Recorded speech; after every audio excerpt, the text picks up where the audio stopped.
Boys, the plan is simple. We go through r/Valorant, we look at some of the top posts, and we figure out if any of these are going to be useful for you and your gameplay. I'll give you my opinions on everything and show you some really cool little tips and tricks throughout this video that have all been posted on the r/Valorant subreddit. If you do find this enjoyable, leave a like and a comment down below so that I know to keep making these videos. This is going to be episode number 1 of our Reddit recap. First off, we're going to be looking at the Vandal's first bullet Inaccuracy. This player calls it ridiculous, but I'm going to let you take a look for yourself. We play through this clip.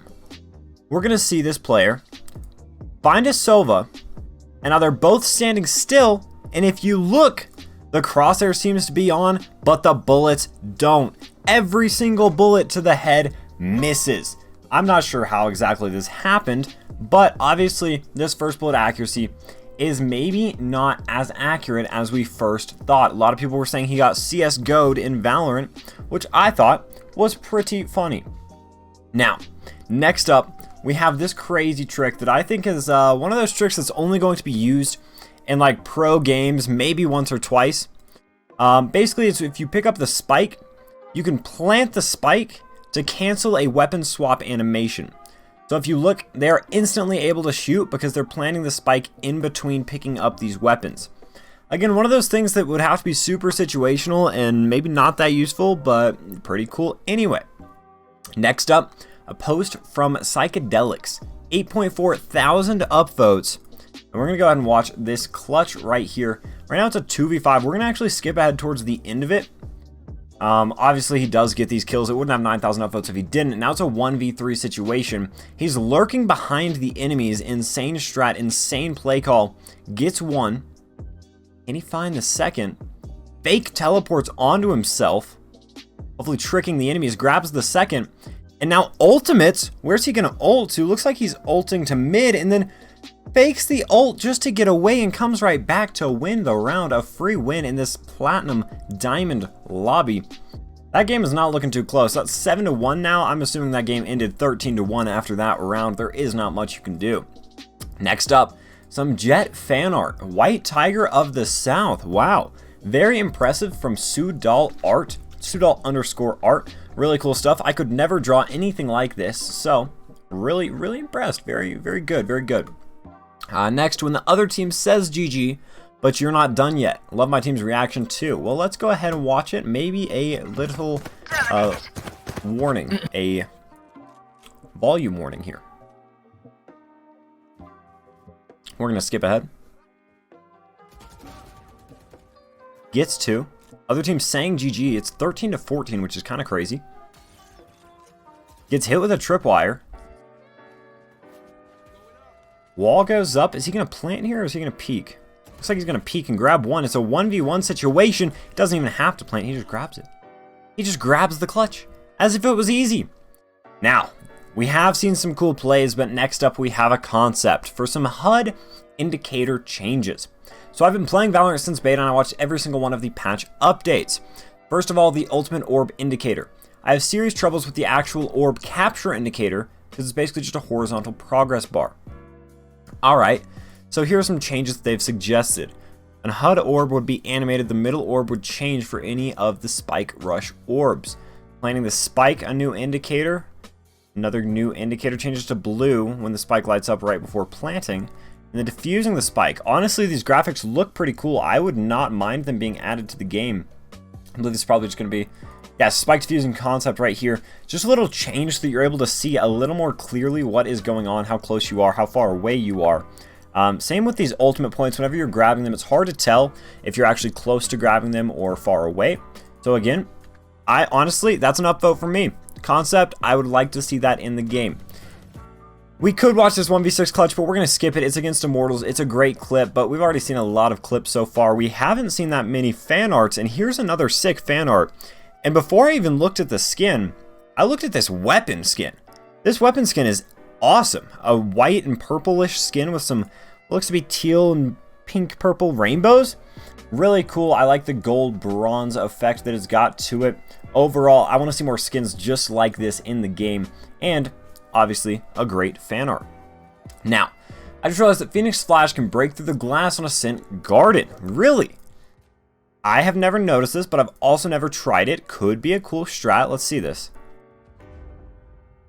Flash comes out, breaks the glass, makes the noise, but a cool way to peek. It also kind of looked like it slowed down the Flash. It did. It like slowed down the Flash in its tracks. Very, very interesting. 3 aces in 1 day Radiant Immortal ranks. We have seen a lot of these clips already. Hat Guy obviously popping off. 13 out of 15 subs on Twitch. Go sub to Hat Guy. Holy shit. Seems like some pretty sick gameplay. You know, cool guy, cool guy. Ask my own by mistake. You're playing alone. Remember, it is a lot easier to lose because of bad teamwork than your own skill. Actually, good point. I would assume a lot of especially lower ranked players would disagree with this, but I would also have to agree that bad teamwork can lead to a loss just as easily, if not more easily, than lack of your own skill. Your teammates can carry you, and if you coordinate well with your teammates, you don't really have to be that good in order to rank up. And now we got an opinion. Guardian is still not viable enough for ranked. I very rarely see players use Guardian in my games, as a Silver 2 might be rank bias, and even though there are players that use him, it is just not worth it for the cost it has right now at 2,500 credits. Light buy you go Sheriff Marshal, Force buy you go Bulldog. Precision is too low a perk to outweigh the cons. Well, I'm actually going to have to agree with this. Right now, I'm in Diamond. I don't think I've seen a Guardian in my past 30 games, to be completely honest.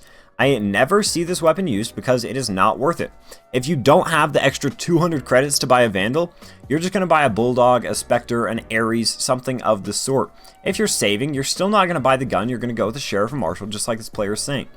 Honestly, good point. I think it still needs more buffs. Whether that's lowering the price, I'm not sure. I think buffing the gun would actually be a cooler way to buff it, even if that's like increasing the damage and adding a slight scope, like a more zoomed effect to it. I'm not sure exactly how they should buff it, but I don't know if another price change is needed. I think actually making the gun more powerful would be cool, because then there would be 3 rifles that were more viable and in that top tier of gun, rather than just the 2. Overall, great way to point that out. 380 votes, that's going to be an upvote for me. Hopefully the devs see this and are able to maybe tweak that Guardian a little. I'm sure they know the stats on it are pretty low right now. The way maps are assigned for games needs to be improved. I've started playing competitive more often this act, and yet almost every single game I play is bind. It used to be Haven, which I always get, but it changed. This game's becoming harder to enjoy. Interesting. So if we look 1, 2, 3, 4, 5, 6, only 1, 2, 3, 4, 5 in a row were bind, and then before that he had another 2, just interrupted by split once. Now this is interesting because Riot has said that it's a 25% chance no matter what in order to go ahead and get the same map. So I'm going to pull up a calculator right here, and we're going to do this math. So it's 0.25% chance, and he got it 5 times in a row. This math is probably right. I assume you multiply it 5 times, each for each probability. Now then back to back, I'm not sure, but it looks like a very, very, very, very slight percent chance that this could possibly happen, assuming each variable is independent. Assuming that they're independent just means that each one does not affect the other one, right? So this one had a 25, this one had a 25% chance, so yada, yada, yada, keep on going. Honestly, I feel like my math teacher probably would yell at me for the math I just did, but either way, very low probability of getting this. And I don't know exactly how to feel about it because I haven't seen this issue with myself, so I don't know if maybe this player got super unlucky. Let me know if maybe you guys have had this issue, or maybe the odds of this one were just absolutely insane. Now let's go through a couple more. We got a Marshall montage. We're not going to go through any more clips.